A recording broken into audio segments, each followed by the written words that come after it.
All right. Hello, everyone. We're going to get started now.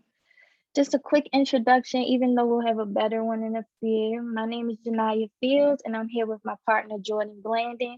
And today we're going to be talking about how hip hop culture is negatively affecting Black mental health.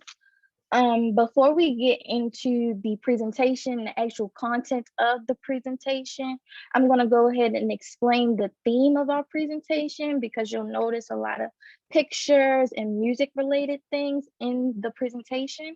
So we decided to go with the Spotify theme because of our title and the contents of our presentation being that of hip hop culture. So just a couple quick facts about Spotify. 381 million people around the world have listened to Spotify. Spotify, if you aren't familiar with it, is a music streaming platform, much like Pandora, Apple Music, SoundCloud, and Spinrilla. And Spotify's most listened to artists include Drake, Kanye West, and Juice WRLD as of 2021. Who are all Black individuals and all hip hop artists. So we thought that our theme was very fitting for the presentation what we're going to be discussing today. So just a little bit of background on us, the presenters. My name is Janiah Fields. I'm a first year at McDaniel College, which is in Westminster, Maryland. And I am a psychology major and a Africana Studies minor. In the future, I hope to pursue a career in pediatric psychiatry. In my free time, I like to do a lot of advocating for mental health and social justice. And I also love to sing, act, and paint. Hi everyone, my name is Jordan Blanding. I'm currently a freshman at Howard University. I am majoring in criminology and minoring in psychology. In my free time, I like to take care of my plants, listen to music, like Janiah said, just learn more about mental health as well as advocate for it, which we're doing right now. So we're just gonna go ahead and get started and dive right in. So for our icebreaker, it should take about 3 to 4 minutes. We're going to do a word bubble. So I don't know if anyone has done those before or isn't familiar with them, but with the word bubble, you type different words into the chat and we'll give you the instructions for that. If you aren't able to join the poll everywhere, you can just type them into the chat and we'll read them out loud. But a word bubble, everyone comments words, and the bigger the words get on the screen, that means they've been commented more among the group. So we'll see what everyone thinks about the question when you guys start to answer. But the question that we're answering today is, what comes to mind when you think of the words hip hop? And I'll give you guys a minute to start responding.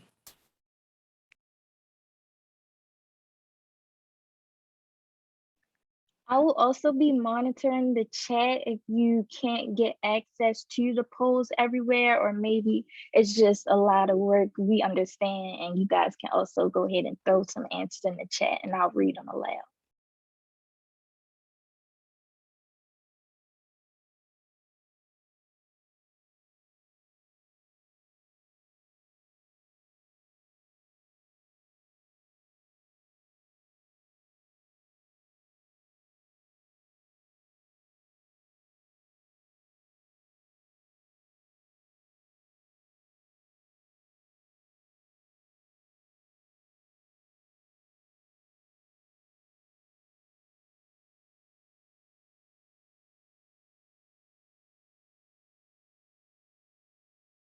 So the words that get bigger mean that they're being commented the most.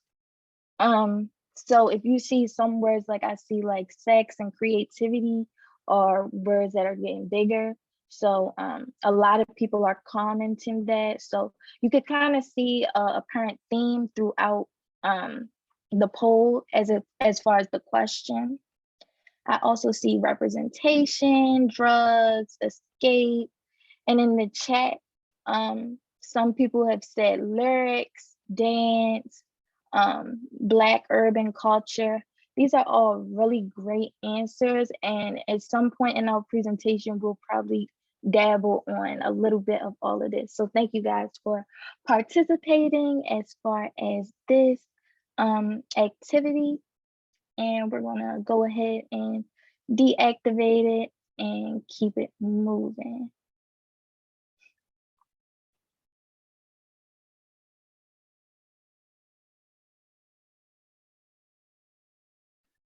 So here is just a short table of content. We're gonna give you guys a second to read it for yourself, but I will go ahead and go over what we will be discussing in today's presentation as we are exploring hip hop. So today we're gonna be talking about the history of hip hop and the foundation of hip hop culture. We will also be discussing body image in hip hop. So you'll hear a little bit more about how sex appeal is prevalent in hip hop. You'll hear about drugs and substance abuse in hip hop. And we'll also talk about healing in hip hop, which is a little bit of a change of pace, but we hope you guys enjoy what we have for you guys today. So here's just a little brief introduction about what we're going to be talking about today. So from the title, I'm sure you all gathered that we will be talking about hip hop culture, and we found it fitting to talk about hip hop culture because it is affecting young minds directly, specifically Black young minds, into this false notion of what is cool or accepted. So this includes substance abuse or discriminating against skin color or body types. So we wanted to put a spotlight on how hip hop culture is damaging the mental health of Black individuals in particular. We also want to provide you guys with a trigger warning because we will be talking about topics such as colorism, body dysmorphia disorder, and we'll also be talking about substance abuse. So if at any point you would like to step out because you feel uncomfortable or any of our information is a bit upsetting, please feel free to do so. We are mental health advocates, so in this presentation, even though we would love for you to be here for the whole presentation, your mental health does come first, so please feel free to step out if you need to do so. And even though we will be talking about a lot of the negative impacts of hip hop and hip hop culture, we would also like to advocate for hip hop because we're aware of its history and how we can use it to heal. So we hope you guys enjoy our presentation. And if at any point in the conversation you have a question or a comment, please go ahead and leave it in the chat and we'll be monitoring the chat as we go. So enjoy. So the first thing that we wanted to dive into was the history of hip hop. And to do that, we need to start with the different styles and where they began. Old school, the first hip hop song was created in the early 1970s. It was actually the first commercial hip hop song, was released in 1973 by Sugar Hill Gang. It was titled Rapper's Delight. So the first commercial rap song was released in 1973. So all those styles that came out in the 1970s were the styles of early rap that gave it the foundation that it has today. Boom bap, if you've ever listened to artists like Nas or the Wu-Tang Clan, boom bap and jazz rap were styles that they used where they sampled older songs and used them to make newer beats. Cyphers and freestyles, if you've ever watched the BET Awards and seen the BET Cyphers, they're hosted every year, but they give younger and newer artists a chance to get a startup and get their music out to the media, so we're able to be introduced to new artists. Trap, mumble rap, and gangster rap are what you hear today, so they would be more described as current day sounds, which you hear on the radio. Gangster rap is also based on location, which is more from southern regions like Georgia, Houston, just down south. Conscious hip hop and lo-fi hip hop, if you've ever listened to artists like Nas, Kendrick Lamar, J. Cole, or Black, they all focus on lyricism rather than artistry and beats. So just looking at the different history of the styles, you're able to differentiate what you're listening to, and you can figure out which styles you like, don't like, or want to hear over the other. Next, we're gonna play a short video. This is Roxanne Shante. If you guys don't know who she is, Roxanne Shante was a young rapper from New York City. She got her start by doing cyphers and freestyles and battle rap. Her most famous song was Roxanne's Revenge, which we're gonna listen to right now. But the thing that I do wanna pay attention to is the things that she's rapping about. Look at the age group compared to her and the people who are featured in the video, just to show the lifestyle that she was involved in at the age of 14.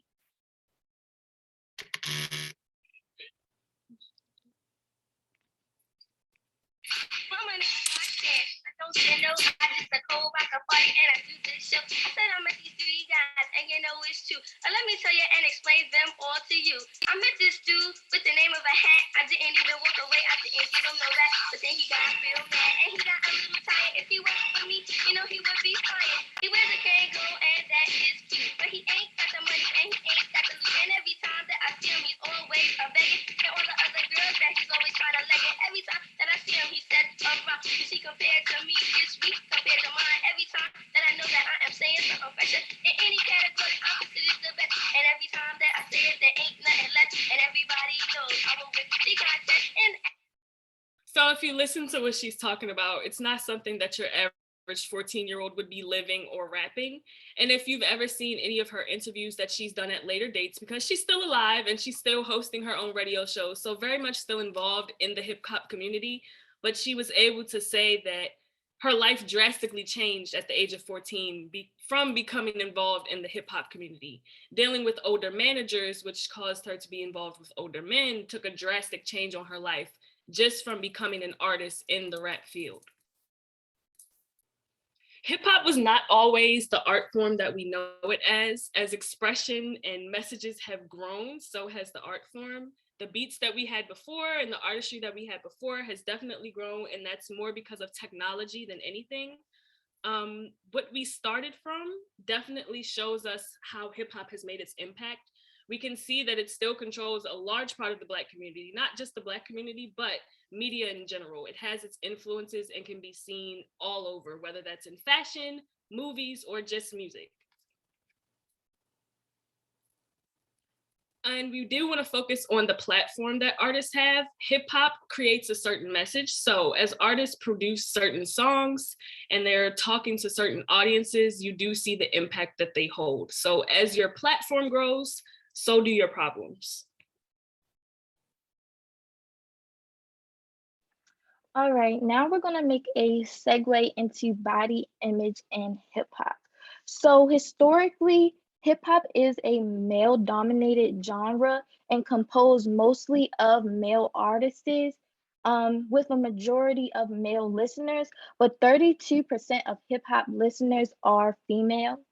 Sex appeal plays a huge part in branding and sales of hip hop and in hip hop culture. So, usually in music videos, album covers, and even the media, you see a lot of branding using women's bodies or usually skimpier clothing.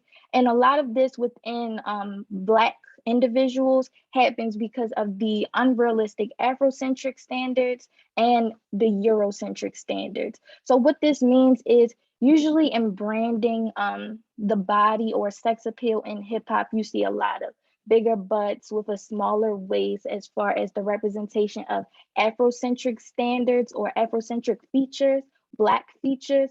But as far as facial features, there are more Eurocentric features that are deemed quote unquote desirable. And this includes skinnier noses and more chiseled facial features and lighter skin, which we'll get into. So before we get into the issue of color, we have to define colorism. For those unfamiliar, colorism is defined as prejudice or discrimination against individuals with a dark skin tone, typically among people of the same ethnic or racial group. So what this means is that colorism is not limited to just the Black community. It can be seen in the Asian community, it can be seen in Latinx communities. It's simply discrimination within the community where being lighter skinned with looser curls is more desirable, or where being dark skinned with kinkier hair may be deemed inappropriate or not professional. This happens in all communities, which I want to emphasize again, but for the sake of our topic, we're going to be talking specifically about the Black community. So colorism is prevalent in hip hop culture, in rap lyrics, and music videos, and artists usually refer to colorism even when they talk about their romantic relationships with other artists or even just regular people. So an example of this is in Future, who is a rap artist song. He says, "Yellow bone on my team, trafficking them y'all means." And we'll talk about the substance abuse or substance promotion later on, but we do want to mention how Future refers to a lighter skinned woman as a yellow bone. And in the African American community and in hip hop culture, there are a lot of words that replace light skinned, like yellow bone or red bone, butter pecan, or even fair skinned, which gives this positive connotation to lighter skinned women, which isn't the issue, but the issue is the antagonizing of darker skinned women, specifically in music videos and rap lyrics and hip hop culture, where we usually see the darker skinned women portrayed as quote unquote ratchet, which is not the case. So with this, there's a example of Little Kim that could be made.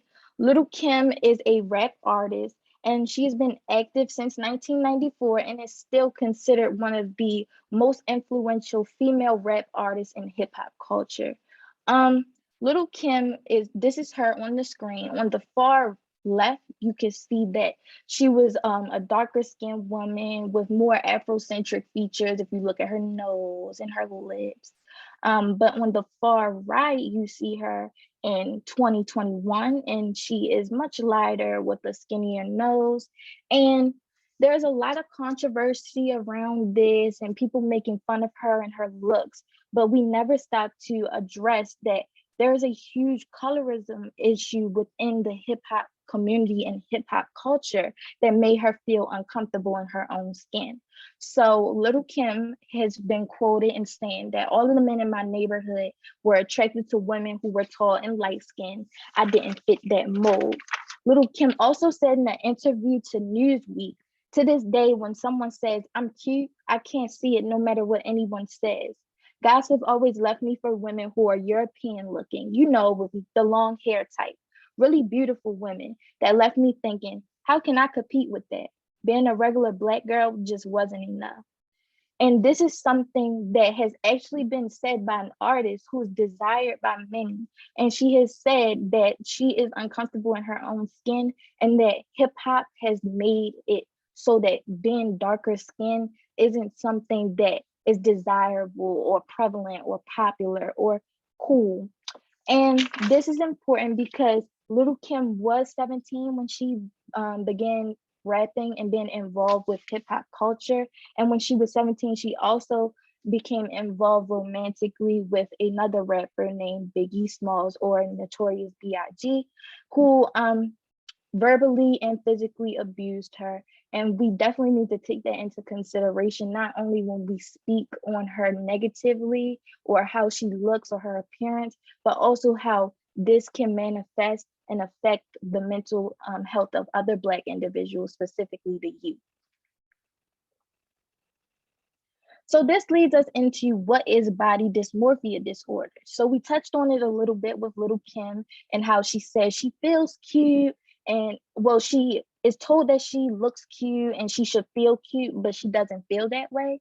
So body dysmorphia disorder can be defined as feeling as though there's a huge gap between your perception of your body and what your family and friends tell you. So this could be, when you get dressed up and you look your best and everybody is telling you you look your best, but you don't necessarily feel your best and you feel uncomfortable in your own skin.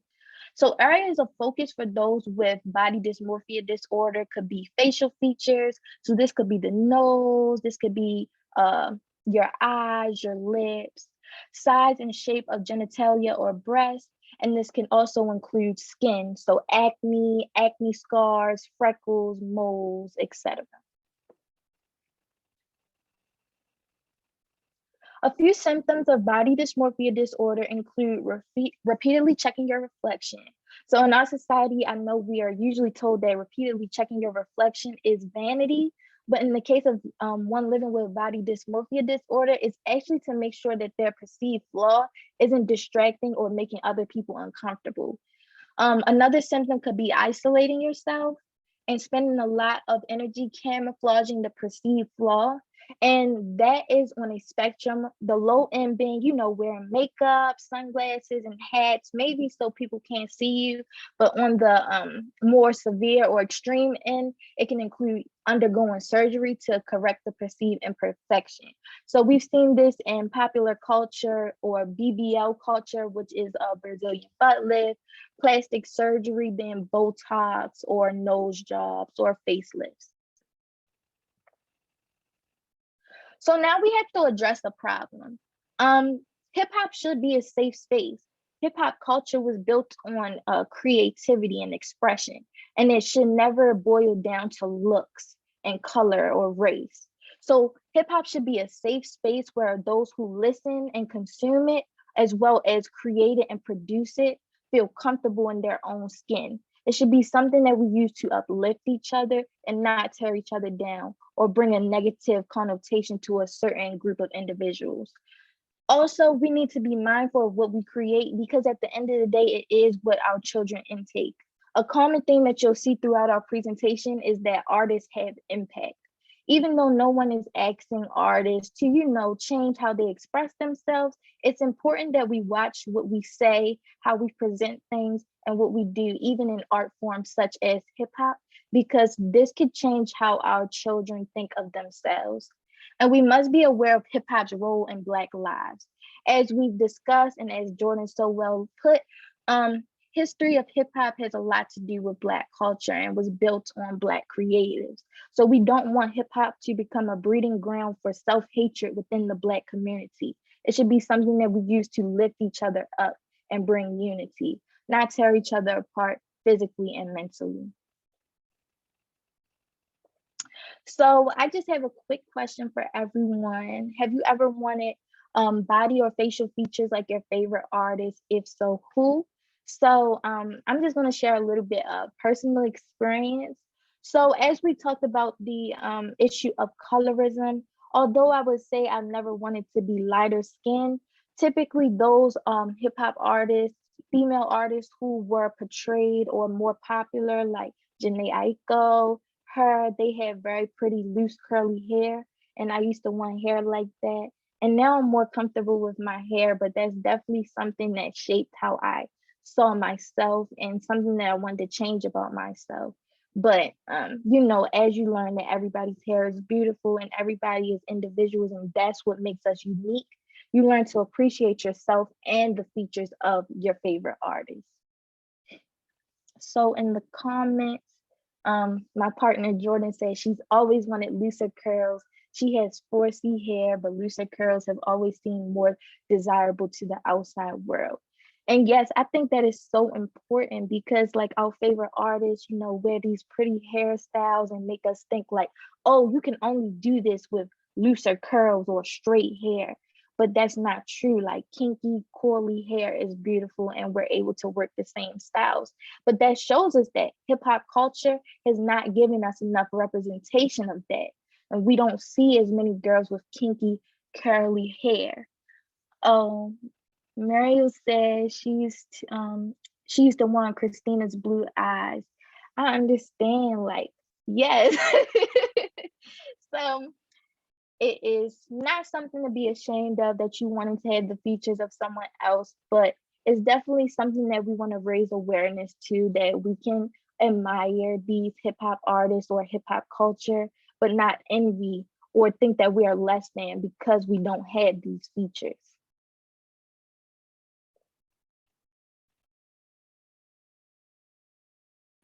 So the next topic that we're going to cover is drug use and substance abuse within the hip hop community. Hip hop has had its ties to substance abuse, and it may not have been a direct correlation, but research has shown that there has been a correlation existing between music mentions of alcohol and drug use and teen substance abuse, not just teens, but young adults as well. So hip hop is made for a very impressionable age group. Most of intake comes from ages 14 through 18. So this is an age when you're still discovering yourself, still finding yourself, more willing to experiment and try new things. Because if we're being honest, most teens feel like we're invincible and you can do anything and you'll probably still be able to recover from it. But it definitely is something that you have to draw back and learn how to stay safe about. Although we don't hear songs directly promoting the use of drugs, the selling of drugs, or just casual drug or substance use, it's something that you hear very often and it's promoted.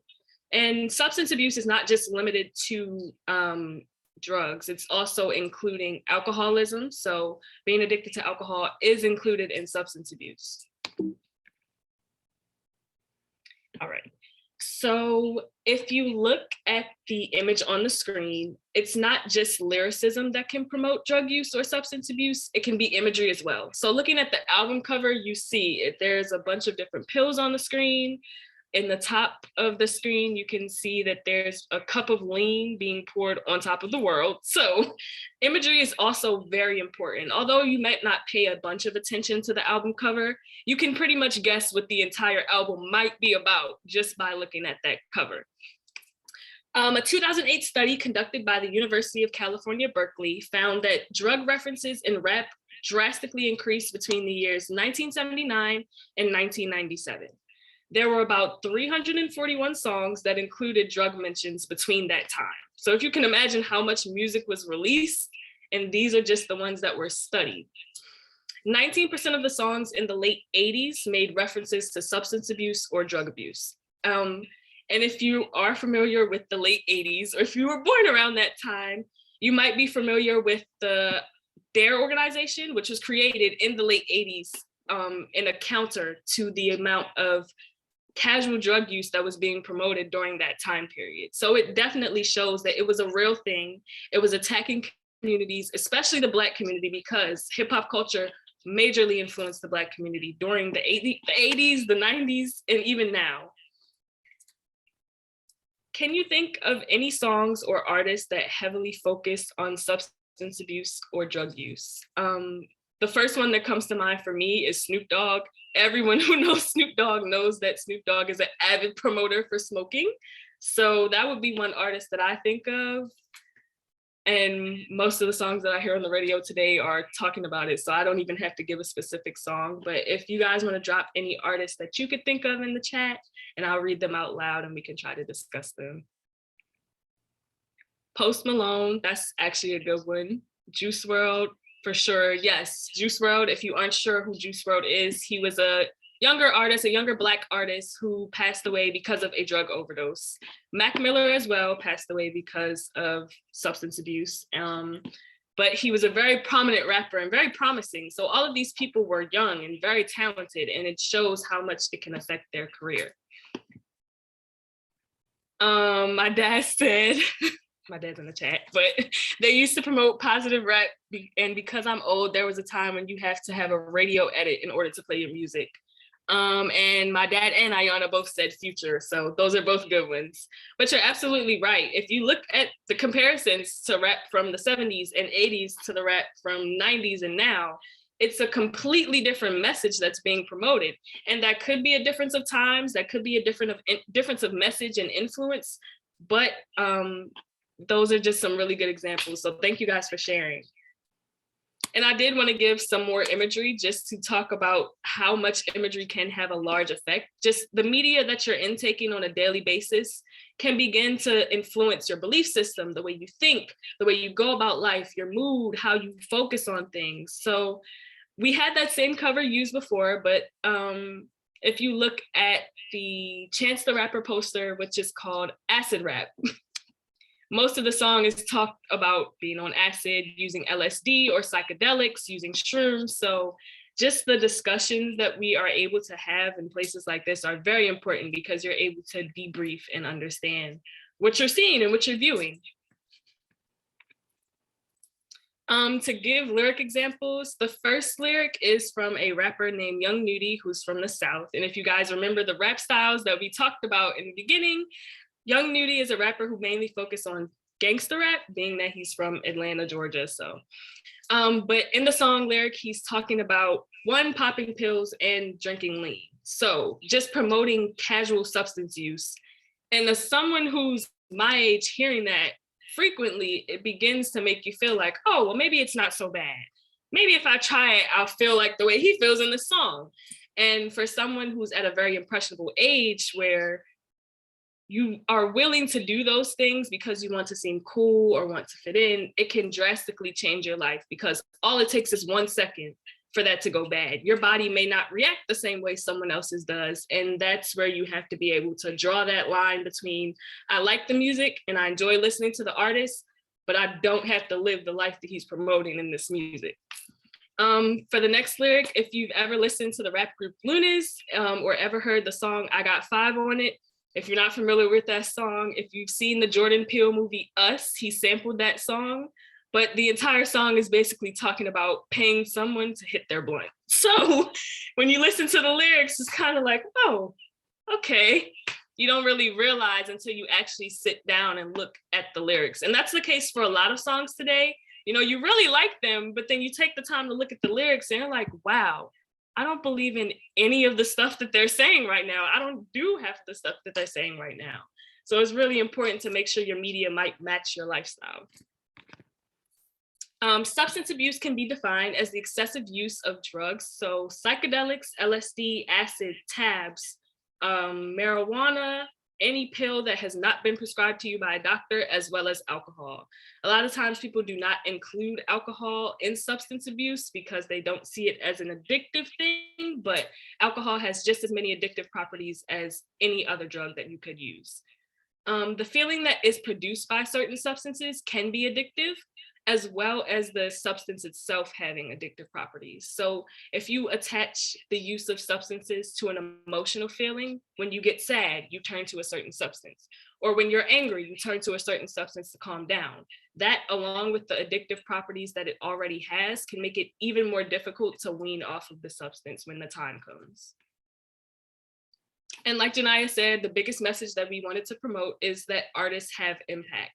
As you gain higher status or you get a higher amount of fame in the world, the messages that you're able to promote reach far beyond what you would probably conceive, and globally. So although you feel like, okay, it's not my job as an artist to protect people's kids, you should know that your audience is mainly kids. So you have to watch what you promote as an artist, even though you should be able to have freedom of expression.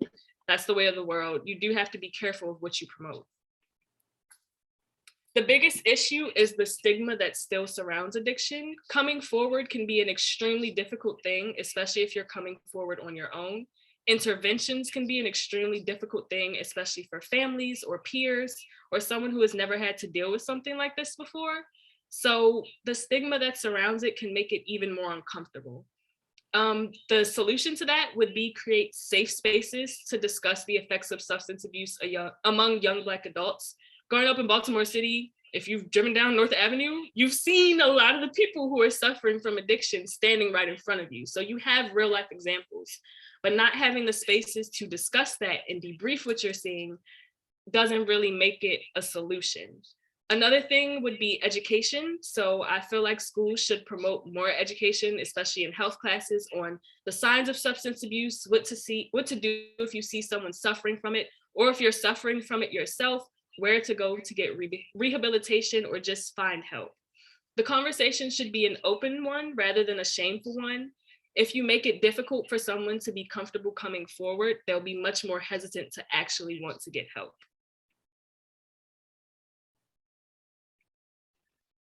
So here we have a video of Kanye West. If those who are on the Zoom aren't familiar with Kanye West, he is a hip hop artist and he is known in pop culture for a lot of his controversial statements. And you'll hear a few of them in this video that we're going to play, and we're going to tie it all into healing with hip hop.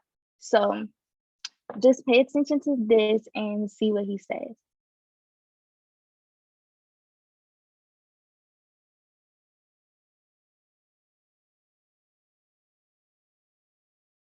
Everyone listen to this, please. 2 days before I was in the hospital, I was on opioids. I was addicted to opioids. No, it's not especially graphic or obscene. It's just all very Kanye. Do you feel that I'm feeling? Do you feel that I'm being free and I'm thinking free? In fact, maybe the most Kanye thing since... I'm gonna let you finish. But Beyonce had one of the best videos of all time. Or George Bush doesn't care about black people. today, Wes was sharing his love for a different president on TMZ. I just love Trump. That's my boy. Like, But that was just the tip of the iceberg from an interview that will surely be talked about for years. I have So in this video, you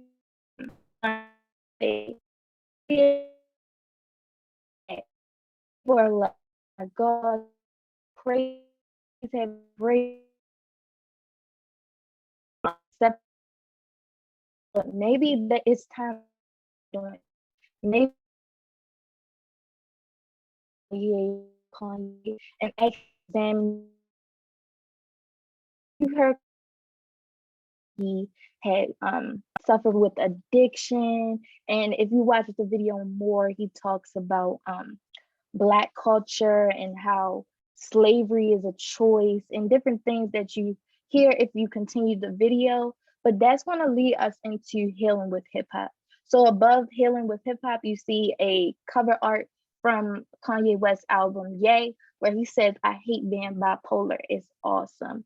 So there is definitely harmful aspects to hip hop, but I will say that we can turn this around. Music can be used to heal souls even in the hip hop genre. So there is a lot wrong with hip hop, but we have to remember its foundation and do what we can do to move forward and mend hip hop culture as a whole. So this gets us into Healing Youth Alliance and who we are. Healing Youth Alliance is a youth-led organization. It's a safe space where we come to discuss and train so that we can advocate for mental health in like Baltimore and help educate people on how mental health and Black individuals correlate and how we need to pay special attention to it because of how long it's been neglected.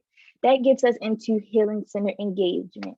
Healing Center engagement is both politically and culturally driven. Due to our society's foundation on Black trauma and racial inequity, Healing Center engagement elucidates systemic racism and assesses the root causes of trauma as Black individuals in America. So Healing Center engagement, as I said, explores beyond an individual's trauma. It isn't what happened to you in your life. It's what has the system done to impact how we do this or how we handle this situation as Black individuals. It assesses the Black experience as a whole, as a community, instead of making Black individuals deal with trauma on their own.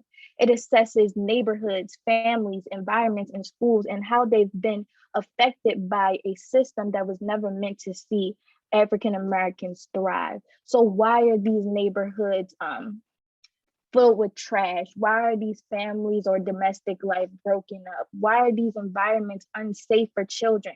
And why are our schools in certain areas lacking the funding needed for Black children to express themselves creatively and see beyond trauma or different negative things that happen in their lives? It highlights the collective experience, not only of trauma, but of healing as well.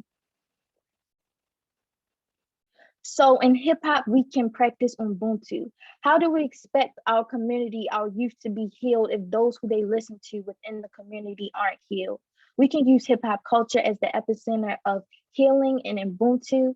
And we can do this by using uplifting lyrics that don't uplift only one skin tone of individuals, but all. Inclusion, representation, and avoiding promoting substances, and instead bringing awareness to the drug and alcohol problem that we have that's being promoted by hip hop today. A few examples of Healing Center engagement. We're not going to go through all of them, but you can see some empowering lyrics by hip hop artist Nicki Minaj on the far left.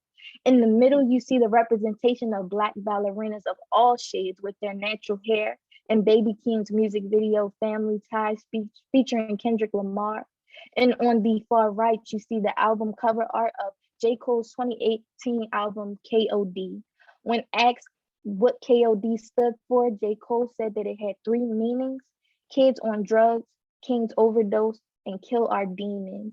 And he said that he chose this because he was afflicted with the same methods of escape as the youth, being drug use, love, social media, and sex. And that will be the death of our youth and of hip hop culture as he explores throughout his lyrics.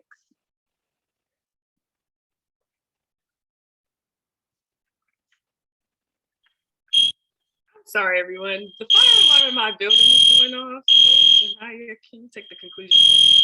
Sure. So, in conclusion, artists have a big impact on hip hop listeners, and most of hip hop listeners are the youth. Ages 14 to 24 are the bulk of hip hop listeners, and that is when the brain is most malleable. We want to protect our youth and allow them to escape using music, and also allow those producing or bringing the music to also have a chance to explore themselves and explore their creativity. But we must use this to positively impact our community. Artists have a great impact on the lives of all those who listen to their music, and we want it to be a positive one. And we think it can be, and we think we can mend hip hop and reshape it into something that is helpful rather than harmful. So thank you all for listening. If you have any questions, please reach out to us. We have the email and social medias of the Healing Youth Alliance. If you want to talk to anyone, you can definitely check out those resources. And we hope you enjoyed our presentation.